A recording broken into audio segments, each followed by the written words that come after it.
Loser.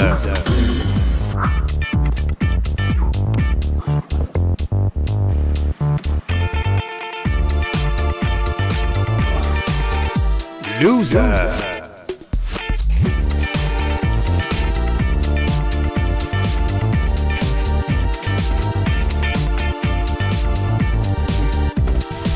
Loser. J'en peux plus de cet affût, il est trop lourd, trop encombrant, je m'accroche partout, il n'est pas pratique, j'y vois rien à part ces petits trous. Non, faut vite que je fabrique un nouvel affût flottant. Alors donc dans le commerce, on peut aussi trouver des affûts flottants tout près, faut compter à peu près entre 800 et 1200 € l'affût flottant. Et moi j'ai pas cet argent à investir dans un affût flottant, même si ça me serait très utile. Donc l'idée c'est pour 300 € réussir à construire cet affût avec un flotteur en résine de polyester et une toile textile en forme de dôme pour me camoufler. Donc du coup c'est parti, Flottilus 2.0.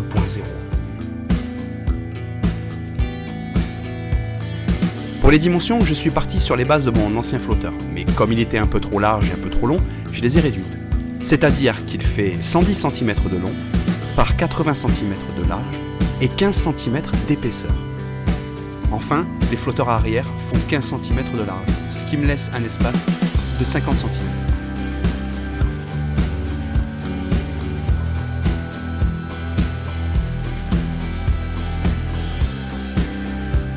Pour commencer, j'ai empilé des plaques de polystyrène qui font 3 cm d'épaisseur, 60 cm de large par 1,20 m de long.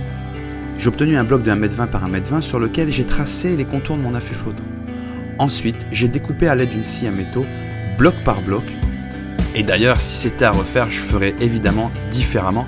C'est-à-dire qu'à l'aide d'un patron, je découperais les plaques les unes après les autres et ensuite je les empilerais. J'aurais de cette manière un contour beaucoup plus propre que ce que j'ai actuellement. Mais pour un premier essai, on va dire que ça fait l'affaire. Maintenant, je dois préparer l'affût flottant pour les différents petits accessoires, comme les poignées, mon support de tête vidéo, des loctos, mais je m'en suis pas servi. Les platines qui vont servir à tenir la toiture, la quincaillerie en inox évidemment, ainsi que des tiges filetées et ses boulons.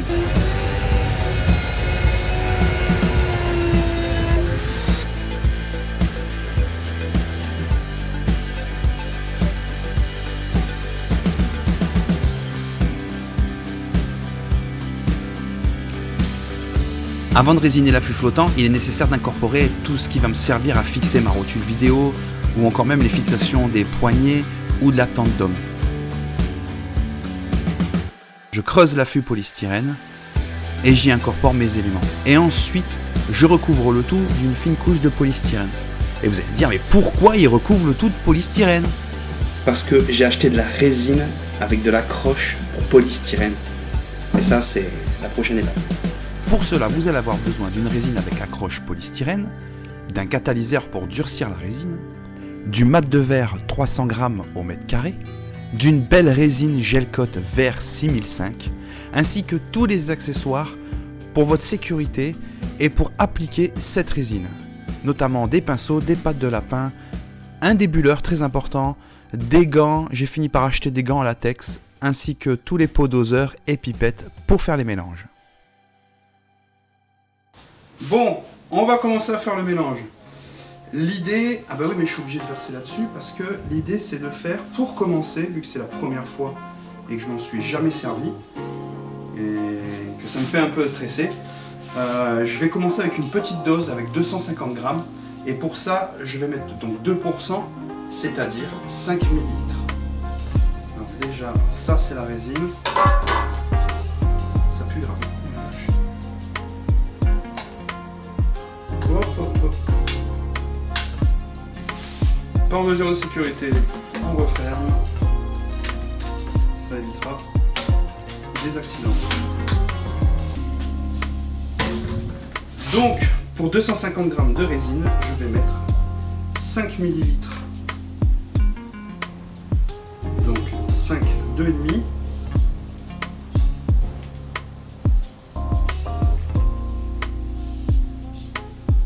Et 2,5. Voilà. Et ensuite, on mélange. J'ai pu lire que dans les vidéos, c'était très important de bien mélanger.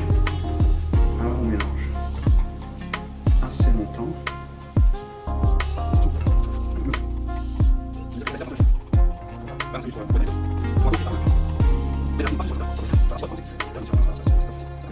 Le principe est assez simple. On passe une première couche au pinceau de résine sur le polystyrène. Ensuite, on vient le recouvrir de mat de verre. Et on imbibe bien le tout de résine. Et on débule. Et on laisse sécher. Une nuit a passé. Donc ça a séché, ça a eu le temps de sécher pendant 8-10 heures. Et on va regarder ensemble le résultat. Mais ça m'a l'air franchement plutôt pas mal. Ça c'est cool.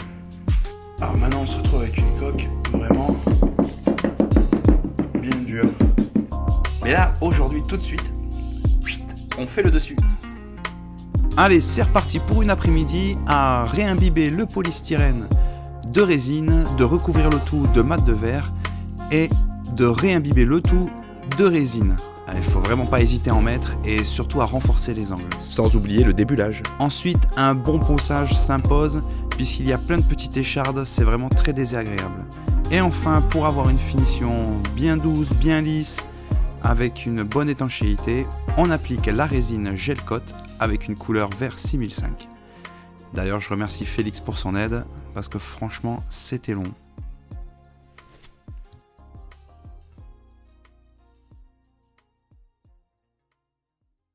Donc aujourd'hui, on va s'attaquer à la partie couverture. J'ai acheté du tissu de camouflage de chez Jama avec de la moustiquaire. Et l'idée, c'est d'assembler le tout sur cette structure. Mais comme je suis pas très doué en couture, j'ai fait appel à ma chérie et à ma maman qui sont venus ce week-end pour réaliser ce petit projet. Juste, il y a les couturières qui arrivent. Voilà une première couturière. Je dirais pas payé en plus. Oui, bah Dans oui. des conditions inadmissibles. Et voilà la deuxième. Et voilà la Faut deuxième payer non couturière. plus, c'est pas normal. Donc cet après-midi, eh ben, on réalise ce projet. On recouvre le tout.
Alors après quelques semaines d'essai et quelques poils en moins, eh bien mon affût flottant, il tient vraiment ses promesses. Il est petit, donc léger, le camouflage est efficace et imperméable, et en plus j'ai des moustiquaires latérales et une grande vision sur le devant. La coque en résine est vraiment très résistante. D'ailleurs, je vous mets dans la description le lien de l'entreprise CMS, c'est là où j'ai acheté tout le matériel pour pouvoir faire cette coque en résine. Je vous mets également le lien de la toile Jama que j'ai utilisée. Quant à toi, si tu as bien aimé cette vidéo, n'hésite pas à lâcher un petit pouce bleu, à venir t'abonner, à partager ces vidéos, et puis on se retrouve bientôt pour un nouvel épisode. Ciao les sauvages!